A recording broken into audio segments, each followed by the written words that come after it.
Très rapidement, donc je m'appelle François Ledieu, je suis sociologue, mais surtout là tout de suite très revigoré par le film, très ému par ce film-là. Donc et ça va être un plaisir d'ouvrir cette discussion avec nos deux intervenantes. Et d'abord, je me tourne vers toi, Karine, la réalisatrice.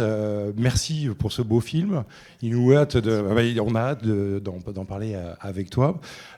Tu n'as pas fait que ce film-là, tu en as fait beaucoup d'autres, dont un très beau film aussi qui s'appelle Les Fleurs du Bitume, qui était fait juste après, en fait, sur les adolescentes. Juste avant, oui, juste avant, excuse-moi. Ouh là là, c'est l'émotion. Donc c'était juste avant, en 2017, et après je crois que tu fais les Reines du Palace aussi sur. On y reviendra peut-être en fait sur les adolescents lors de la révolution de Jasmin en Tunisie. Et aussi, on a le plaisir d'accueillir Valérie Cohen. Bonjour Valérie, merci d'être là. Tu es maîtresse de conférence à l'université de Tours, juste à côté. Et on ne pouvait que t'inviter pour cette table ronde, puisque tu es spécialiste en fait, des mouvements sociaux, notamment des classes populaires. Tu as beaucoup travaillé notamment sur les mouvements des chômeurs, mais pas que. Et puis aussi, tu as écrit un livre qui nous a beaucoup intéressés et qui concerne le thème de cette année, de la résistance, puisque tu as co-dirigé un ouvrage autour de la résistance où tu t'interroges en fait sur l'usage de cette catégorie, notamment en sociologie, à partir d'exemples très divers dans cet ouvrage collectif qu'on a beaucoup aimé. Alors, je me tourne tout de suite vers toi. Merci pour ce film tellement beau, tellement inspirant, qui est pour moi, mais aussi pour nous, en fait, dans le comité de sélection. On n'a vraiment pas hésité à le choisir, parce qu'en fait, c'est un grand retournement. Je trouve ce film, d'abord, un combat qui devrait être perdu d'avance, des femmes issues de l'immigration, dans une entreprise de sous-traitance qui s'attaque à une multinationale, Place Vendôme, rue de la Paix. On s'était perdu d'avance, et finalement, elles ont gagné, même si on pourra revenir sur ce qu'elles ont gagné exactement, parce que c'est pas... peut-être pas sûr que ce qu'elles ont gagné là, c'est vraiment tout ce qu'elles ont gagné. L'enjeu n'est peut-être pas là. Et puis aussi, un double retournement du fait de ton film, de ton parti pris, puisque, en fait, la violence sociale qu'on imagine dans ce film, qu'on voit transparaître dans le film, etc., et ben, tu le transformes en un feel-good movie, dans lequel on voit des femmes dignes, belles, structurées, qui savent où elles vont, et des reines, quoi. Et surtout, en plus, qui luttent avec les moyens dont on commençait à en parler, par la joie, la fête. Je pense que les gens d'Ayat, comme les joailliers de quartier en face, ils n'ont pas trop l'habitude de se faire ambiancer par Cassav ou par des casseroles tous les jours, pendant presque 3 mois. Donc, tu as réussi ce retournement, un feel-good formidable, et de nous faire oublier cette violence. On y reviendra peut-être aussi à peu près. Donc, peut-être une première question classique pour nous, pour ouvrir, c'est en fait comment tu es venu à faire ce film, évidemment, d'où te vient l'idée, quelles étaient les envies au départ. Peut-être aussi une petite question en filigrane. Qu'est-ce que ça t'a fait de revoir le film? Parce que je sais que tu ne l'as pas vu depuis longtemps. Je vais commencer par la dernière question, parce que j'avoue que oui, ça faisait longtemps que je ne l'avais pas vu. Ça m'a beaucoup émue parce que il y en a certaines que j'ai pas revues depuis longtemps. Et surtout, effectivement, je pense qu'avec le recul des années, ce que tu disais justement entre la violence et la joie, et c'est vrai que cette joie, alors moi j'ai vécu aussi je vais pas dire que j'ai fait la grève avec elle, je dis jamais ça parce que je suis pas à leur place, mais j'ai vécu avec elle cette grève, et c'est vrai que j'ai vécu aussi la dureté aussi par moments, et moi c'est vrai que dans les premières projections je voyais beaucoup cette dureté, et quand les gens me disaient c'est extrêmement joyeux, etc., je me disais oui, mais à la fois c'était si dur pour elle, évidemment pas pour moi, et là c'est vrai que transparaît avec le recul cette joie qui, je pense, reste ce que me disent souvent les spectateurs en fait à la fin du film. Et donc voilà, j'en suis très heureuse, mais j'ai quand même envie aussi qu'on sente de la dureté, parce que c'était un combat qui était extrêmement difficile. Mais je pense qu'elles aussi, ce qu'elles en ont retenu, on y reviendra peut-être après. Mais en fait, ce qui était important, au-delà de ce qu'elles ont gagné ou pas gagné, c'est... Moi, ce que je voulais raconter à ce film, c'est aussi comment elles, ça les a transformées, et la force que ça leur a donnée dans leur vie de tous les jours ensuite. C'est-à-dire comment une lutte peut aussi... C'est pas un instant T, en fait, une lutte, c'est quelque chose qui reste... tout au long de votre vie, quand vous en avez mené certaines, qui vous accompagnent, qui vous transforment. Et moi, c'est ce que je voulais vraiment raconter avec les Reines du Palace, au-delà de, effectivement, ce qui se passe concrètement, de leurs demandes, etc. Alors, Comment tu as trouvé le sujet? C'était par hasard? Comment ça s'est passé? C'est quelque chose qui était très ancré en moi depuis des années. En fait, avant que je rentre en école de cinéma, j'avais fait des ménages en fait, durant un été chez des personnes âgées. Et j'avais à l'époque donc une toute petite vingtaine d'années. Et j'avais trouvé ça extrêmement difficile. C'est-à-dire que je rentrais chez moi le soir, j'avais mal au dos, ce qui ne m'arrive jamais. Je m'endormais à 21h. Enfin, je me disais, mais en fait, la pénibilité de ce travail, c'est quand même quelque chose. Et je veux dire, pareil, je touchais juste du doigt à peine ça, parce que je l'ai fait que quelques mois, que j'étais très jeune. Donc j'avais quand même une certaine énergie, a priori. Et voilà. Et je m'étais dit, si un jour j'arrive à faire des films, je sais qu'un jour je veux parler de ça en fait. Je veux parler de ce sujet, je ne sais pas comment et je ne savais pas comment j'allais le faire, mais je savais qu'un jour je parlerais de ça. Et j'ai eu la chance de pouvoir faire une école de cinéma et de faire des films en sortant. Et en fait, je suis tombée, c'était donc après les Fleurs du Bitume, le film dont tu parles, je suis tombée sur un article de presse en fait qui disait justement qu'une grève était en train de débuter devant le Hayat Vendôme. Et je me suis dit, je vais aller les rencontrer. Tout simplement, en fait. Et donc, je suis arrivée devant le Hayat. Et vraiment, je me souviens que mon premier sentiment, c'était de me dire waouh, alors là, c'est la lutte des classes dans ce qu'on peut. En fait, c'est quand même rue de la Paix. Alors, pour ceux qui ont joué au Monopoly enfant, c'est quand même la rue la plus chère du Monopoly. Voilà. Donc, on est rue de la Paix avec tous ces magasins. En fait, finalement, je n'y étais jamais allée, alors que j'habite à Paris depuis quelques années. Et il y a quand même vraiment, il faut se représenter. J'ai essayé de le montrer en film, mais je ne sais pas si on le ressent hyper bien, toutes ces boutiques de luxe en fait. Ça entoure l'hôtel. Donc voilà, donc c'est la richesse et le capitalisme poussent à son paroxysme. Et devant tout ce déballement de joaillerie, de grands magasins, il y avait ces femmes qui, quand je suis arrivée, en plus, vraiment, c'était un moment où elles hurlaient, quoi. Et je me suis dit, waouh, là, on est dans quelque chose de fort, quoi. Et il faut, je me suis dit, j'ai envie qu'il y ait une trace au moins de ça. Je ne savais pas du tout s'il allait y avoir un film parce qu'on ne sait jamais, parce qu'on ne sait pas si un producteur va nous suivre, on ne sait pas, voilà. Mais je me dis, il faut que ça existe, qu'il y ait une trace au moins, filmer ça pour que ça reste quelque part. Et donc ça, c'était le premier jour, et j'ai commencé à discuter avec Pauline, qui est celle justement qui crie énormément dans le mégaphone. Tout au long du film, et elle me dit mais viens ce soir, il y a une réunion de soutien, viens à la réunion. Donc je suis allée à la réunion. À la fin, j'ai reparlé avec elle, je lui ai dit vraiment j'aimerais bien vous suivre, enfin j'aimerais bien filmer ce mouvement s'il continue, et puis voilà, en tout cas qu'il y ait une trace de ça, peut-être faire un film. Et je me souviens qu'elle m'a dit un film sur nous, et je lui ai dit oui. Et là, je me souviens qu'elle m'a prise dans ses bras. Elle m'a dit « Mais oui, ma chérie, reviens demain !» Et du coup, j'ai dit « Bon, mais d'accord, je reviens demain. » Et puis voilà, en fait, je suis revenue le surlendemain. Et voilà. Et dès que j'étais pas tous les jours parce que j'avais un tournage en parallèle de tournage. Mais dès que je pouvais, en fait, j'y allais, quoi. Et ça s'est fait comme ça. Et j'ai commencé à tourner. Et ensuite, j'en ai parlé à un producteur avec qui j'avais fait les Fleurs du Bitume. Et je lui ai dit « Écoute, en ce moment, voilà, je finis ce qui se passe là-bas. » Et il m'a dit mais je te suis, voilà, on verra, en tout cas tourne, et puis après on verra si on arrive à trouver un diffuseur. On a eu France 3 Île-de-France qui nous a suivis, et surtout je remercie parce qu'il y a eu quand même tous les acteurs. On sait que c'est difficile de faire des films, mais on a eu le soutien du CNC, de la région, de l'aide à la diversité. Donc on a pu en fait tourner la deuxième partie du film, qui est donc celle qui est faite des interviews et de tous ces plans dans le palace. Alors ce n'est pas le Hayat, je le dis parce que parfois des gens pensent que j'ai vraiment tourné ces plans-là dans le Hayat.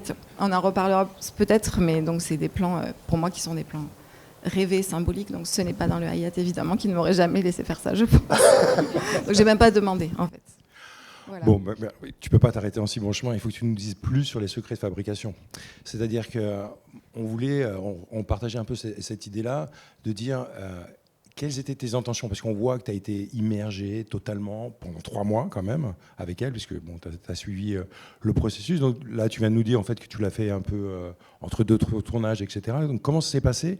Et je voulais savoir quelles étaient tes intentions dans le film, pendant le film et peut-être après au montage, etc. Parce que un des thèmes très forts qui sort du film, on en parlera avec Valérie là, tout de suite, c'est l'invisibilité. C'est-à-dire qu'on voit bien que c'est un combat pour la visibilité dans l'espace public, mais aussi vis-à-vis en fait de sa multinationale. Et je trouve que ton film, il montre, évidemment, il y a ces gros plans hein, sur tes reines, et après comment tu dézoomes sur elles, etc. Donc la visibilité, tu les mets en visibilité. Mais ce que je trouve génial aussi, c'est qu'on voit parfois derrière ton cadre justement cette invisibilité à la fois en fait, des propriétaires, de la Hayat, mais aussi des gens qui passent, qui sont en fourrure, un peu absurdes, qui les regardent même pas, etc. Et donc on voit ça hors cadre. Et donc je trouve que tu montres très bien, enfin toi, ta mise en visibilité et l'invisibilité qu'elle voit à la fois au Hayat ou dans l'espace. C'était quelque chose qui était voulu ou quelque chose auquel tu as pensé tout de suite ou qui est apparu après? Oui, il y avait déjà tout ce côté... je sais qu'au moment où j'ai tourné le film, c'est-à-dire pendant la grève, il y avait déjà effectivement le côté invisible, et c'était quand même hyper présent. Même on le voit au départ quand ils mettent avec les fantômes. Voilà, donc ça c'était très présent, elles en parlaient beaucoup. Et donc il y avait déjà aussi toute cette idée de jouer aussi sur les transparences, c'est-à-dire que souvent je filme aussi dans les vitres, c'est-à-dire qu'on voit... Derrière, les gens regardent en pensant ne pas être regardés. Il y a les vigiles derrière les vitrines des boutiques. Voilà. Donc il y avait déjà, j'avais envie de jouer un peu là-dessus en termes d'image. Donc ça, c'était pendant la grève. Et ensuite, tous ces plans en fait que j'ai tournés, les gros plans, regarde la caméra.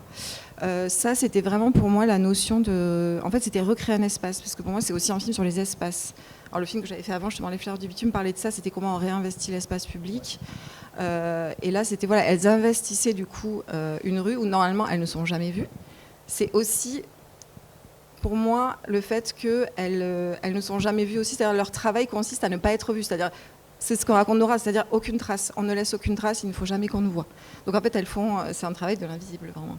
Donc il y avait ça aussi, et pour moi recréer un espace, donc il y avait cet espace de l'extérieur où elles se rendent visibles, l'espace de l'intérieur de l'hôtel où elles sont invisibles, et pour moi je créais un troisième espace qui les rendait visibles en fait, qui rendait leur travail visible et les rendait visibles. C'est-à-dire qu'elles posent dans un espace qui est censé être un espace d'hôtel, on imagine du palace, de Hayat, même si ça ne l'est pas. Et c'est d'un coup, elles deviennent visibles dans cet espace dans lequel elles ne le sont jamais. C'est-à-dire que quand on est client d'un hôtel, on voit peu les femmes de chambre. Donc je les rends visibles, et surtout, je voulais les faire gagner dans cet espace. C'est-à-dire que pour moi, on en reparlera, mais elles ont pas obtenu vraiment l'intégration, elles ont obtenu des avantages qui sont quasi les mêmes que des personnes intégrées à l'hôtel, mais elles n'ont pas gagné vraiment l'intégration. Et pour moi, c'était une façon de les faire gagner dans le film. C'est-à-dire que ce film aussi raconte, c'est ce que je disais tout à l'heure, comment est-ce qu'on gagne avec cette lutte, c'est ce qu'elles disent tous, en fait, de lever la tête, le fait d'être digne, et que c'est ce qu'elles ont gagné, en fait, aussi, beaucoup. En tout cas, Jessica le dit très bien, elle me l'a toujours dit, ça a changé sa vie. Et pour moi, voilà, recréer cet espace-là, les mettre en lumière, et puis parce qu'elles sont incroyablement belles et intelligentes, et je trouve que leur regard nous permet aussi de pouvoir les regarder, de s'arrêter, parce que la grève, ça va très vite. Ça va très vite, je fais des images où je suis très proche, etc. Et là, d'un coup, on les regarde vraiment. Je croyais qu'il y a 3 mois, ça passe très vite. Non. Oui, non, ça passe pas très vite, les pauvres pour elles. Mais voilà, et du coup, c'était l'idée de cet espace. Et ensuite, bon, ça, c'est des trucs de réel. Je pense que personne voit ça, mais puisque l'idée, c'est raconter un peu les coulisses. Mais moi, c'était aussi le fait qu'au début, on est très, très serré sur leur visage, et qu'au fur et à mesure, et le dernier plan est un plan où Bijou, elle prend complètement l'espace de la chambre. C'était pour moi dire, voilà, au fur et à mesure que la grève avance, et en fait, leur dignité se révèle. En tout cas, elles prennent confiance en elles, et elles occupent l'espace, et on les voit. Et en fait, pour moi, c'était ça. L'idée de reculer, c'était pas anodin, en fait, et de les découvrir comme ça au fur et à mesure. Je ne sais pas si je suis très claire. Je suis parfaitement claire. Valérie, je me tourne vers toi. Du pain béni pour nous, sociologues, ce type de manifestation. Qu'est-ce que ça t'évoque, ce film? Peut-être, comment tu vois les ressorts de cette formidable opiniâtreté? Parce que c'est quand on parle de résistance, aussi on parle de résistance dans le temps, là, contre l'usure. Qu'est-ce que ça t'inspire, ce film? Est-ce que tu trouves que c'est un cas isolé par rapport à la manière dont tu vois les choses, ou un exemple? Bien, alors déjà merci, puis j'étais très contente de le voir au cinéma, comme quoi il faut vraiment aller voir les films au cinéma, notamment celui-ci. Alors qu'est-ce que ça m'inspire? Moi je trouve que c'est un très beau film sur la lutte collective, hein, très, très clairement. Il y aurait vraiment plein de choses à dire. C'est pas du tout un cas isolé, au contraire, ça reprend, on peut dire, un certain nombre d'analyses ou de questionnements qui existent dans l'action collective. Sauf que je trouve que le film met vraiment en avant une dimension qui n'est pas toujours mise d'ailleurs dans les analyses, parce que c'est moins la question du pourquoi elles vont lutter, c'est-à-dire de se demander de se dire justement c'était quelque chose d'improbable, etc. Et au contraire, comment tu focalises sur ce comment de l'action collective et surtout ce que produit l'action collective. C'est-à-dire que finalement on comprend aussi la durée de la lutte quand on comprend comment une lutte produit notamment du collectif et puis tout un ensemble d'éléments. Enfin, moi, ce que je trouve très intéressant, c'est que tu donnes à voir l'enjeu de la lutte, qui est ce que vous dites, ce que tu disais, hein, la visibilité de métiers qui sont systématiquement invisibles car liés à des qualités féminines, donc déqualifiées. Et elles mettent vraiment en avant l'idée qu'en fait, elles veulent être reconnues comme un métier. Elles disent, hein, c'est un métier pénible, contrôlé, mais c'est un métier qui demande donc des savoir-faire. Et ce que je trouve très intéressant, c'est que là, la reconnaissance, elle passe vraiment par le statut, parce que c'est ça qu'elle demande. Elle demande en fait un statut qui reconnaisse ces qualifications. Et elle demande de la visibilité. Et ça, vraiment, le film, pour ça, c'est fantastique, hein, cette lutte pour le visible. Et comme tu dis, ce qui est intéressant, c'est qu'effectivement, finalement, elles peuvent quasiment pas faire grève. Elles se retrouvent dans des statuts pas loin de ce qu'on retrouve avec les chômeurs ou des statuts très précarisés, parce que la grève est un droit, sauf que dans certains cas, pour construire du rapport de force, c'est pas ça qui fonctionne. Et donc quand la grève ne fonctionne pas, il y a d'autres modalités d'action, et là on voit très bien, c'est l'occupation de l'espace. Sauf que là, c'est pas l'occupation de l'espace de travail, parce qu'elle resterait invisible. Elles le font, elles disent qu'elles le font, c'est une modalité d'action à un moment donné, mais c'est l'occupation de la rue, et pas n'importe laquelle, alors ça c'est quand même fantastique. C'est l'occupation de la rue de la Paix, donc qui est un terrain bourgeois. Elles occupent un quartier bourgeois. Elle l'occupe physiquement et surtout, il y a toutes les inversions là. Un quartier calme, on fait du bruit. Un quartier où elles sont jamais visibles, elles deviennent visibles. Bon, ça, c'est vraiment. Enfin, moi, je trouve que il y a des hasards aussi qui font que cette rue de la Paix devienne visible. Mais c'est vraiment cette occupation de l'espace, et on voit bien que c'est par l'occupation de l'espace qu'elles vont déranger la productivité. Donc c'est par des moyens détournés qu'elles dérangent la productivité et que ça fonctionne. Alors là, on a envie d'en savoir plus sur ce qui se passe avec la CGT, enfin, comment en fait se construit aussi ces moyens de se rendre visibles de cette manière-là.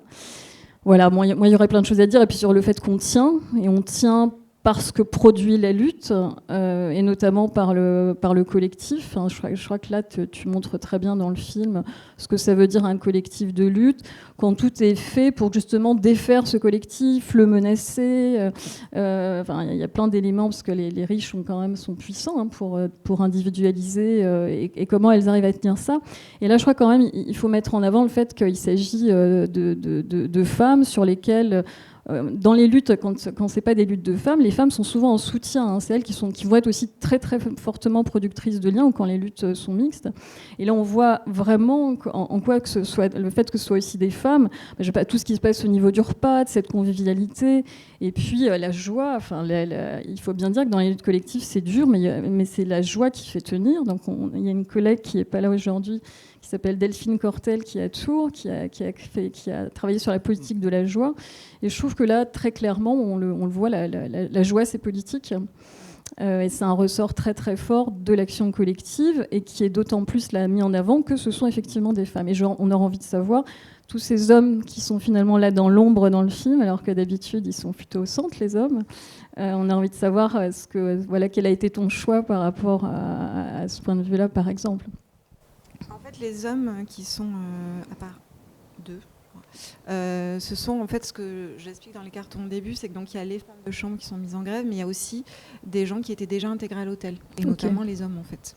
Donc eux en fait sont déjà intégrés à l'hôtel, et ont décidé du coup de se mettre en grève en même temps qu'elles. En fait, c'était l'idée d'être plus fort et de revendiquer des choses collectivement justement aussi. Voilà, donc c'est vrai que du coup ils sont pas en nombre, mais je trouve que justement ça fait du bien. Après, je sais qu'on m'a reproché dans les projets, on m'a dit mais pourquoi est-ce que justement tu as choisi dans les 3 interviews c'est 3 femmes de chambre, et pourquoi il n'y a pas un homme quand même qui est intégré, puisqu'ils ont fait partie de cette lutte. Bon, ma réponse est très simple. Je pense qu'on donne tellement souvent la parole aux hommes et si peu aux femmes finalement. Que voilà, du coup, c'est vrai que j'ai décidé, c'est un parti pris de réalisation, mais néanmoins, je pense que Sofiane est assez présent, il prend souvent la parole, on le voit quand même s'exprimer. Et après, au-delà de ça, il est vrai aussi qu'ils étaient dans une forme un peu de retrait. Oui, ça se voit. Ça se voit, voilà. Voilà, donc pour moi c'était aussi légitime quand j'ai décidé ensuite de faire les interviews, de choisir aussi le choix de Nora, Jessica et Bijou, il était aussi parce que je pense qu'elles ont une façon complémentaire en fait de voir la lutte et d'avoir vécu la lutte, donc c'est aussi pour ça que j'ai choisi de leur donner la parole. Et ça, je tiens à le dire, elles m'ont toujours dit on prend la parole au nom du collectif. Et c'est aussi pour ça, parce que je sais que dans des projections, les gens m'ont demandé pourquoi est-ce qu'il n'y a pas leur prénom. Alors leur prénom, il vient à la fin. Je ne sais pas si vous l'avez vu, c'est assez rapide dans le générique, il y a un bloc où il y a tous leurs prénoms ensemble. Parce que pour moi, c'était encore une fois l'idée de parler de... Elle m'avait aussi, elle m'avait souvent répété ça, je vais parler au nom des autres. Je pense que c'était important pour elle. En tout cas les trois là, qui prennent la parole en interview. Et c'est vrai qu'il y avait aussi cette idée de le fait qu'il n'y ait pas forcément leur prénom, c'est dire je parle au nom de tous, et aussi je parle presque au nom de tous les gens en France qui pourraient lutter. Et c'est aussi donner envie à chacun de se dire je peux être cette personne, je peux moi aussi en fait, me mettre en lutte, quoi. Donc ça c'était un choix qui n'est pas forcément partagé par tout le monde, et je comprends, il y a des gens qui m'ont dit ça m'a manqué. Mais je me suis un peu perdue. Pas du tout. Et effectivement, et c'est aussi ce que produit le collectif, c'est-à-dire c'est cette force. Dans l'action collective, on se révèle. Enfin, il y a la notion de se révéler dans l'action collective. Et dans beaucoup de travaux sociologiques sur l'action collective, et notamment les femmes disent ça, elles peuvent dire « je me suis révélée », et souvent ce qui revient, c'est « j'ai fait des choses que je ne pensais pas pouvoir faire ». Et ça, c'est une phrase qu'on retrouve très très classiquement, et que donc on retrouve aussi dans le film. Et dans ce « je ne pensais pas pouvoir faire ces choses-là », il y a aussi, on découvre finalement sa force. Et la force, elle repose sur le collectif. C'est parce que le collectif existe et tout un ensemble de soutien. Et d'ailleurs, tu montres aussi bien que le soutien, il n'est pas seulement entre elles. Donc il y a ces hommes qui sont dans l'ombre, mais qui sont justement là. Mais aussi le soutien des proches. Elles disent mon mari m'encourage, j'aurais pas tenu sans mes enfants aussi m'encouragent. Donc il y a comme ça toute une création de force collective qui se met en avant et qui est produite par et dans la lutte.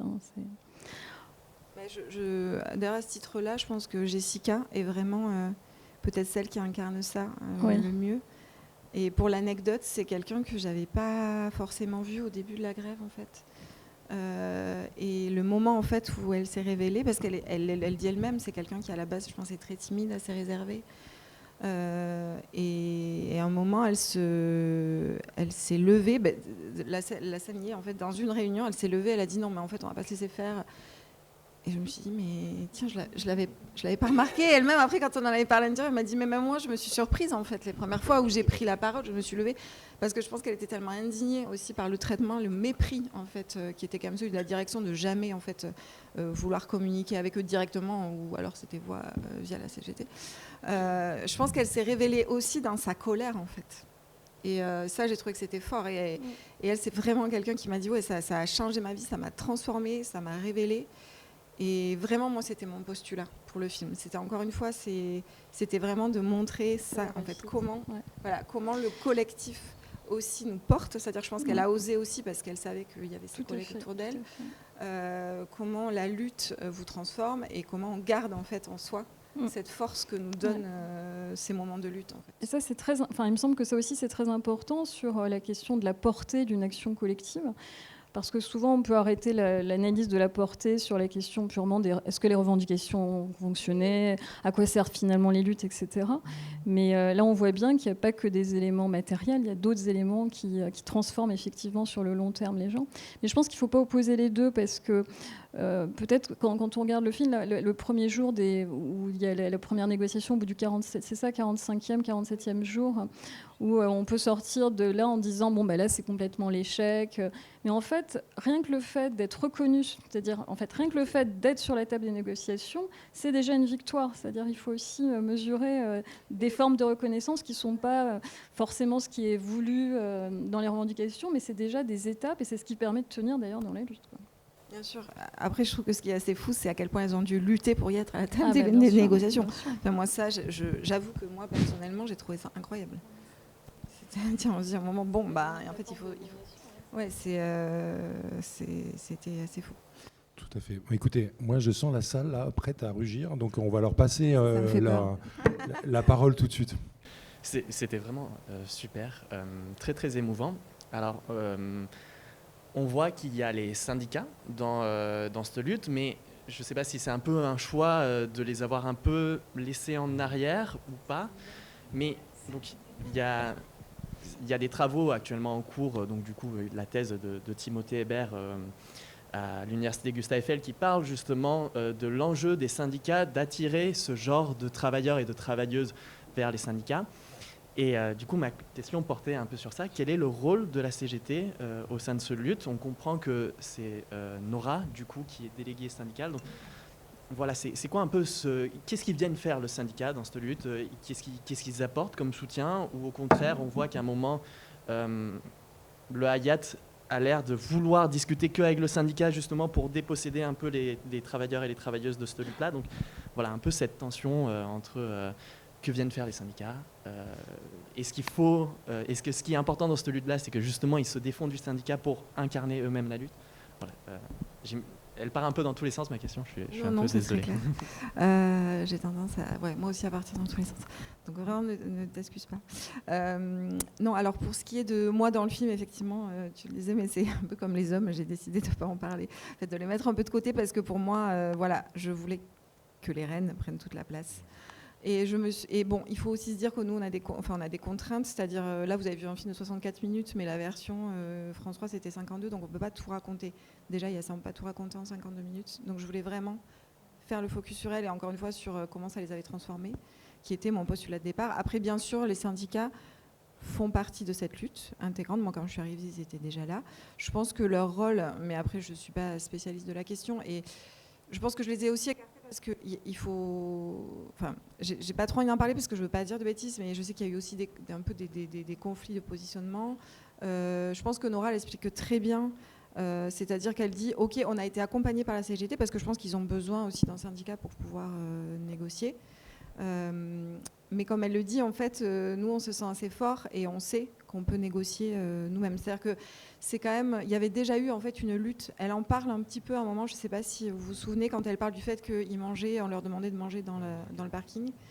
Donc voilà, c'est des choses qu'elles ont acquis. Ça, je sais, il y a aussi les réductions sur les transports, etc.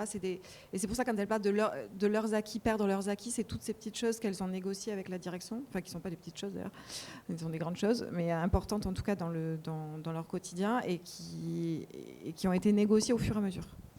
Et donc là, le début de cette grève, d'ailleurs, c'est ça, c'est les décrets Macron qui font qu'elles vont perdre ce droit d'avoir des délégués. C'est-à-dire quand on est de la sous-traitance, on n'a plus de délégués, quoi. En gros, je simplifie, pareil, je schématise un peu. Donc en gros, on va se mettre en lutte, on va demander l'intégration parce que la seule façon de pouvoir rester à la table des négos s'il se passe quoi que ce soit ou de négocier s'il y a quelques problèmes que ce soit, c'est qu'il y ait des représentants. Voilà, là ça y est, tu vois, je me suis perdue moi aussi. Mais tout ça pour dire qu'en gros, la CGT, ils accompagnaient en gros le mouvement. Je sais qu'ils étaient très présents. Ils étaient là, d'ailleurs, on les voit souvent sur le piquet de grève. Ils étaient là pour les remotiver. Pour aussi à cette histoire de caisse de grève en fait, voilà, les soutiens financiers pour que chacun ait quand même à la fin du mois quelque chose, hein, parce que sinon il faut quand même tenir. Donc la caisse de grève c'est hyper important. Je sais d'ailleurs quelqu'un faisait une thèse sur les caisses de grève et qui était venu, on le voit d'ailleurs à la fin, hors sujet, mais voilà, et donc je sais qu'ils ont été quand même très présents et aussi justement pour les négociations avec Hayat. Donc voilà, je ne sais pas si je réponds très bien à ta question, parce que je crois que je n'ai pas envie de dire trop de bêtises, parce que je ne suis pas spécialiste par rapport à ça, et moi je me suis vraiment concentrée sur elle. Mais clairement, oui, le syndicat dans ces moments-là, il est quand même, je pense, hyper important et fédérateur aussi. Voilà, mais moi c'est vrai que dans le film, j'ai décidé de ne pas trop en parler, et je ne les ai pas exclus complètement quand même, je pense. On sent qu'ils sont là, et puis voilà, comme il dit, il y a des drapeaux CGT, mais disons que mon propos il n'était pas là et du coup voilà, je me suis pas attardée, c'est vrai, sur la CGT. Oui, merci pour la question sur la CGT parce que je pense que c'est vraiment un endroit de friction et d'interaction qui est hyper intéressant. C'est vrai que moi j'étais hyper ému aussi et dans la joie de cette joie qui est portée par ce collectif qui s'incarne petit à petit, qui s'agite, qui manifeste, qui balance de la propagande aussi. Derrière, il y a la CGT qui est là aussi. Là, c'est de l'agite-propre, en fait. On est vraiment dans des formes historiques de la mémoire de ceux qui ont lutté. On est dans cette reproduction-là, et c'est hyper important. Mais la CGT, pour avoir, moi, participé à d'autres mouvements, par exemple sur le mouvement précaire Île-de-France, collectif intermittent précaire Île-de-France et autres CIP qui se sont construits dans cette tension avec la CGT, dans cette tension avec le syndicat, parce qu'il y a tension en fait, il y a une tension qui se crée, et elle se crée aussi avec le syndicat. Et le syndicat, à ce moment-là, il a ce rôle d'accompagner, effectivement, et de ne pas préempter. Et c'est là où c'est complètement délicat, je crois, et qu'effectivement, dans votre film, vous avez fait un parti pris, on le voit très bien, et on voit très bien que le rôle de la CGT est quand même là derrière. Ce qui m'intéresse d'ailleurs, donc du coup, ça peut être une forme de question, comment, parce qu'elles en parlent à un moment donné, elles disent, nous on ne le fait pas pour nous, on le fait pour le métier, on le fait pour les autres. Et il y a ce mouvement des femmes de ménage à l'hôtel Ibis, et voilà, il y a toute cette, je veux dire, manière de raisonner qui existe. Et est-ce qu'il y a eu, du coup, des contacts avec d'autres femmes de chambre qui ont pris le pouvoir de dire à ce moment-là, parce qu'il y avait cet exemple de Hayat? Oui, je crois que Bijou le dit dans le film à la fin. Elle dit que, oui, que finalement c'est son père qui lui disait de toute façon si tu le fais pas pour toi, fais-le pour les autres et ceux qui viendront après. Et elle enchaîne en disant justement qu'il y a eu des grèves ensuite au Ibis, il y a eu à Marseille aussi, il y a eu un mouvement de grève juste après elle en fait. Et que clairement c'était aussi parce que je pense qu'elles ont ouvert cette porte, en tout cas elles ont mis le pied dans la porte et que les autres se sont dit ok, nous aussi on y va en fait. Donc oui, clairement ça a quand même ouvert et d'ailleurs je pense que c'est ce qui faisait très peur à Hayat.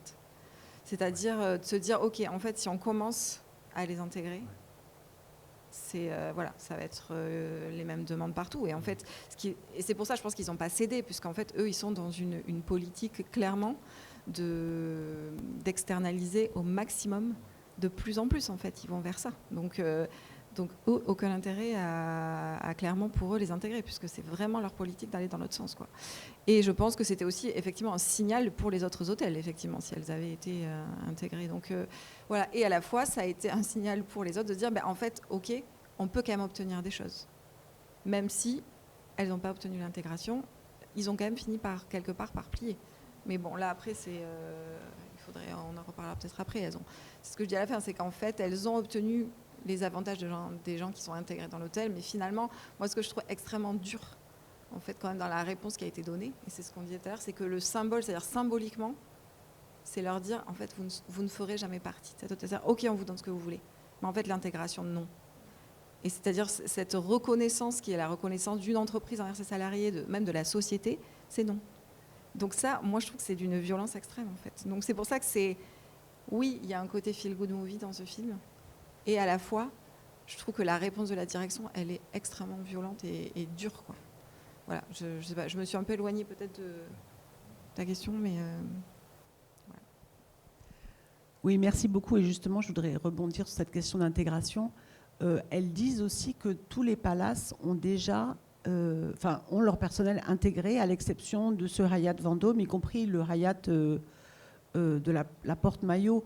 Donc j'aimerais bien, je ne sais pas si vous avez creusé cette question, mais pourquoi est-ce que ce Hyatt en particulier se garde cette liberté ou cette mise à distance par la sous-traitance? Et donc ça, c'est ma première question. Est-ce que vous avez creusé cette chose? Et puis la deuxième question, c'est du coup, qu'est-ce qu'elles ont obtenu et de quelle façon le Hyatt peut faire pression sur les sous-traitants pour que les sous-traitants leur donnent un autre statut ou un statut meilleur, alors qu'elles disent lundi matin, on se réveille, on est sous un France Service, la semaine suivante, on est sous un autre sous-traitant. Comment est-ce que le Hyatt peut, en quelque sorte, contrôler les conditions d'emploi auprès des sous-traitants? Non, je sais que la sous-traitance, effectivement, elle dit le Maurice, etc. Mais c'est pas des. Enfin, je ne vais pas dire de bêtises non plus, mais c'est pas des chaînes. En fait, le Hyatt, c'est une chaîne. C'est-à-dire qu'il y en a dans le monde. Il n'y en a pas juste à Paris. Donc, je pense que c'est une politique globale, en fait, d'externaliser. Et je pense que cette politique globale d'externalisation, c'est aussi pour se défaire de toute responsabilité. C'est-à-dire que c'est aussi des métiers extrêmement pénibles, donc il y a beaucoup de turnover. Et donc, c'est plus facile de dire bon, c'est une boîte à côté qui va gérer, et gérer justement quand il y a des grèves. Ça leur permet aussi, comme on l'a vu, il y a une grève, c'est pas grave, c'est la sous-traitance, donc ok, on va les remplacer. Donc en fait, l'hôtel continue de tourner. En fait, ça les déresponsabilise d'énormément de choses. Donc c'est pour ça qu'effectivement, il y a une politique qui va vers la sous-traitance en grande partie. Mais oui, il y a des grands palaces à Paris qui ne sont pas régis par ce système. Donc c'est possible en fait. On peut continuer en fait sans sous-traiter et sans maltraiter les gens. C'est des choix en fait, c'est des choix politiques. Donc voilà. Et ensuite j'ai perdu le. Il y avait une deuxième question. C'était ça ?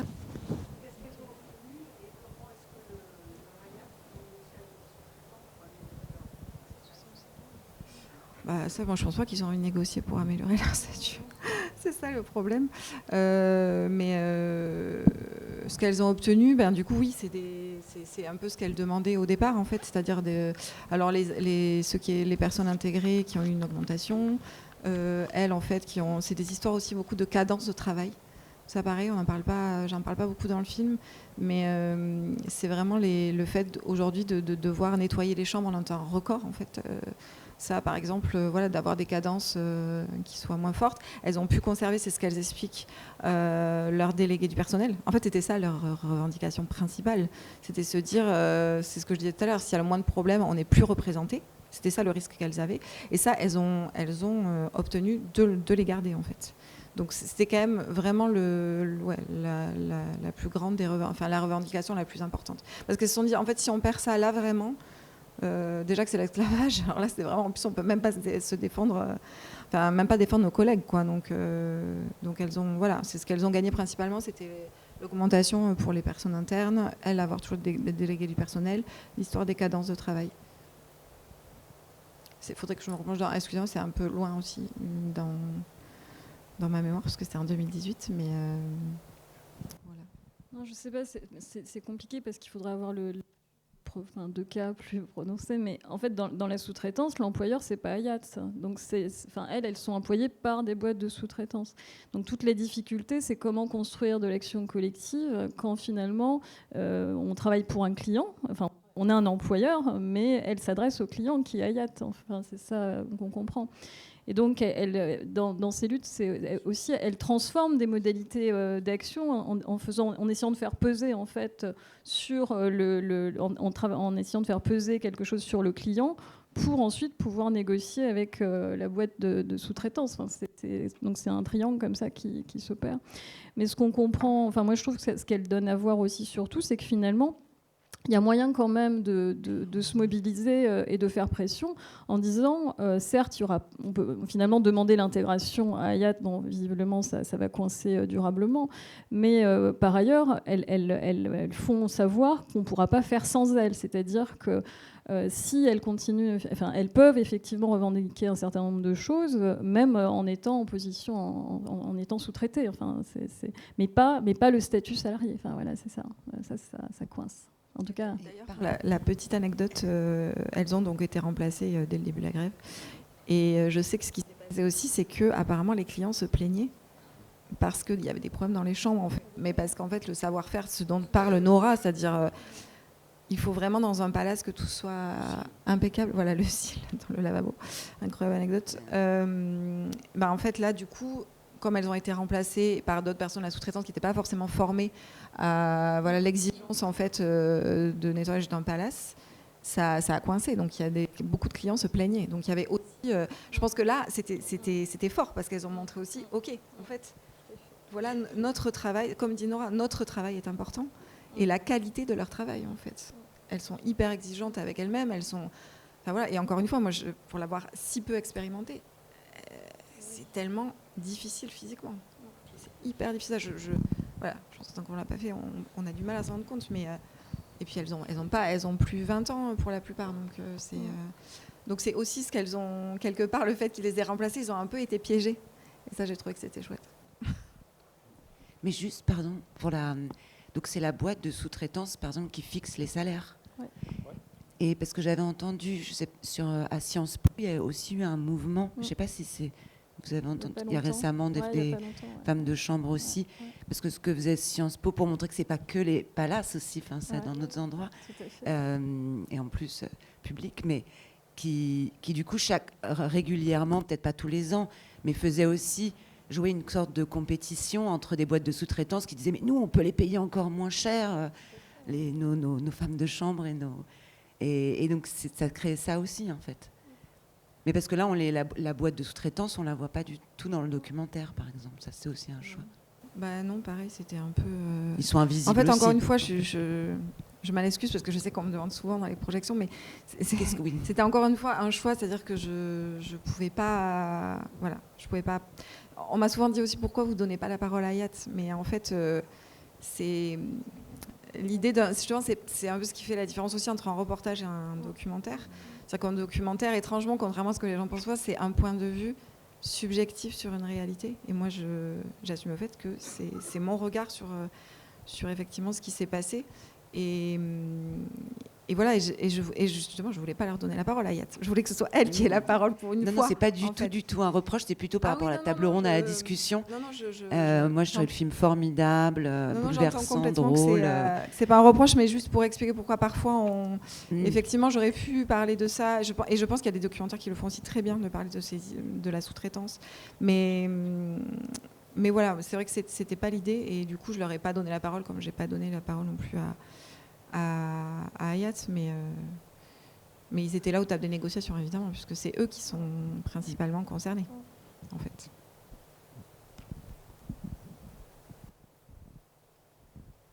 Oui, moi j'ai une remarque plus qu'une question, mais ce qui m'a intéressé aussi dans votre film, c'est il y a des techniques de mobilisation, voilà, avec la CGT qui les accompagne, mais elles les réutilisent, elles les réinterprètent à partir de leur propre culture, leur culture diverse. Et je trouve que ce film-là aussi, il pose cette question-là de ce que c'est que le populaire aujourd'hui. Et moi, ça résonne avec d'autres mouvements ou d'autres études. Et je me disais, par exemple, d'abord, dans les années 60, il y a dû y avoir des films sur des grèves de femmes dans les années 60-70. J'en ai vu un ou deux, je ne me souviens plus lesquels, mais on voit que les logiques de mobilisation, de se porter dans l'espace, etc., est différent. Dans les années 60, 70, les ouvrières dans les villes, elles étaient issues du monde rural français, etc. On voit d'autres types d'expressions, et ça, je trouve, c'est très intéressant du point de vue du regard. Je pensais aussi aux ouvrages d'Arlette Farge sur les femmes qui se mobilisent dans les années 1750, etc. Il faudrait regarder comment... Voilà. Et je trouve que, en tout cas, ce film-là, il résonne pour moi de cette façon-là, en fait. Et c'était peut-être pas votre propos au départ, parce que vous étiez centré sur cette mobilisation-là. Mais en tout cas, je pense que c'est un vrai... ça peut servir pour moi de document d'analyse voilà, de la façon dont les catégories sociales populaires d'aujourd'hui se positionnent. Et c'est vraiment très intéressant pour ça. Et c'est aussi ça qui est intéressant dans le film, c'est comment vous le faites voir, mais malheureusement, on le fait voir aujourd'hui dans la presse, dans la télé, de façon stigmatisante. Et la question de la violence, elle est, on le fait voir dans des actes de violence. Et là, vous le faites voir dans une dimension positive. Et ça, c'est vraiment très bien. Merci beaucoup. Et juste pour rebondir sur ce que vous disiez, sur comment elles se réapproprient en fait, certaines choses, il y a le moment où en fait, elles défilent. Elles avaient toutes choisi en fait, un vêtement de leur pays d'origine. Et ça, en fait, elles m'ont expliqué qu'elles l'avaient fait parce que c'était le moment, en fait, au moment où j'ai tourné, le mois de septembre, ça a commencé. C'était la Fashion Week. Et donc, dans l'hôtel, il y a plein de gens qui viennent pour la Fashion Week. Et elle m'avait dit, nous, on va faire notre défilé à nous, notre Fashion Week. Et j'avais trouvé ça tellement génial comme idée. Et c'était aussi je pense que c'était aussi pour aller presque, contrer justement ce qu'elle raconte à un moment, toutes ces insultes racistes qu'elles ont reçues devant l'hôtel. Et je pense que c'était pour dire, c'est ce qu'elle dit, on est là, oui, on est issu de l'immigration, et on bosse comme vous, on participe en fait à l'effort du pays, on a le droit en fait d'être là, comme on est en fait. Et voilà qui nous sommes. Et finalement ça, de ce qu'elles m'ont tout dit, elles avaient peu l'opportunité de le faire. Donc c'était fort pour elles. Et c'est aussi pour ça, quand on a réfléchi ensemble avec chacune à comment elles voulaient, en fait, je leur ai laissé la liberté pour les plans qu'on a fait dans l'hôtel de choisir en fait comment elles voulaient apparaître. Et certaines, voilà, je leur ai dit, si tu le souhaites, tu peux aussi porter le vêtement que tu avais lors du film. Et c'est pas une obligation, certaines l'ont fait, d'autres non. Voilà. Et j'ai trouvé ça génial aussi qu'elles s'emparent de ça et qu'elles se sentent libres de le faire en fait, d'apparaître comme elles avaient envie d'apparaître, et pas comme et pas en les enfermant dans un cliché quoi. C'était leur choix, leur envie et et je trouvais ça beau qu'elles aient cette fierté en fait de se montrer aussi. Et puis bon, elles sont toutes c'est des reines quoi. Après, elles sont magnifiques quoi. Ouais. Ouais, non, juste pour revenir là-dessus, c'est aussi, et le film le montre très bien, c'est parce que dans la lutte collective, et notamment, il y a tous ces phénomènes d'inversion du stigmate. Hein. Et justement, quand les populations sont particulièrement stigmatisées, comment le stigmate va être utilisé comme un ressort. Hein.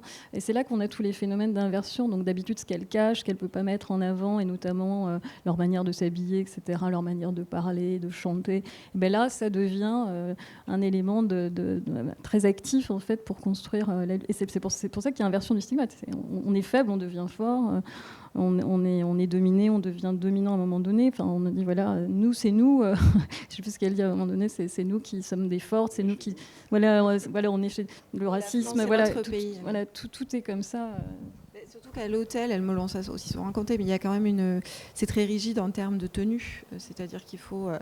Et voilà, il y avait aussi, je sais, une problématique autour de comment elles devaient être coiffées pour certaines.